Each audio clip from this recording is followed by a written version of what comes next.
Di dalam dinding Museum Ronggo Warsito tersimpan rahasia masa lalu, sebuah artefak kuno, sebuah gerbang menuju petualangan sang pujangga. Mari kita telusuri jejak sang pujangga melalui koleksi museum yang penuh misteri. Bagus Burhan lahir di kampung Yesodipuro, Surakarta pada 14 Maret 1802. Ia berasal dari keluarga terpandang di keraton, dengan ayah dan kakek yang merupakan pujangga Jawa terkemuka.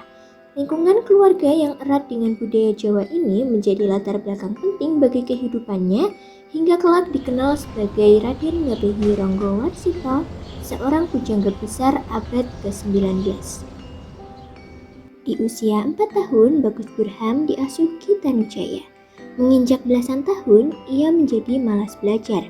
Pada usia 12 tahun, ia dikirim ke pondok pesantren Gerbang Tinatar untuk belajar pada Kiai Hasan Besari. Awalnya diterima dengan baik karena keramahannya. Namun Bagus Burhan menjadi santri nakal yang sering tak mengikuti pelajaran dan memilih bergaul dengan preman pasar. 9 November 1821, Bagus Burhan kemudian menikah dengan Raden Ayu Gombak, putri dari Adipati Cokrodiningrat di Kediri. Setelah menikah, ia terus melanjutkan karirnya yang sudah ia tekuni sejak masa remaja, yakni menuliskan karya sastra. Setelah kakeknya wafat, Bagus Burhan diangkat menjadi Kliwon Kadipaten Anom pada 14 September 1845. Ia menggantikan kakeknya sebagai pujangga Keraton Surakarta Hadiningrat dan diangkat oleh Pakubuwono VII. Kenaikan pangkat ini mengubah namanya menjadi Raden Ngabehi Ronggo Warsito dan menandai peningkatan perannya serta kontribusinya pada sastra Jawa di lingkungan keraton. Setelah menjadi pujangga Keraton Surakarta Hadiningrat, Raden Ngabehi Ronggo Warsito memberikan banyak kontribusi di bidang sastra. Sebagai pujangga keraton terakhir, ia menghasilkan lebih dari 50 karya sastra berbentuk prosa, puisi, dan prosa lirik yang mencakup berbagai bidang.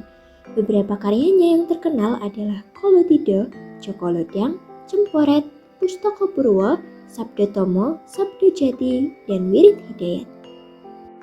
Setelah meniti karirnya sebagai seorang pujangga selama lebih dari 28 tahun, Raden Ngabehi Ronggo Warsito wafat pada 24 Desember 1873 dan dimakamkan di Desa Pelalar, Klaten. Meskipun telah tiada, warisannya tetap dikenang dan karyanya terus digunakan sebagai media pembelajaran serta sumber inspirasi dalam kesusastraan Jawa. Petualangan Ronggo Warsito telah membawa kita menelusuri jejak sejarah. Kini kita kembali ke Museum Ronggo Warsito, tempat warisan sang pujangga abadi tersimpan. 9 karya Raden Ngabehi Ronggo Warsito abadi dalam museum ini bersama dengan peninggalan bersejarah di tanah Jawa lainnya. Kisah Ronggo Warsito akan selalu hidup dan dapat kita pelajari di Museum Ronggo Warsito.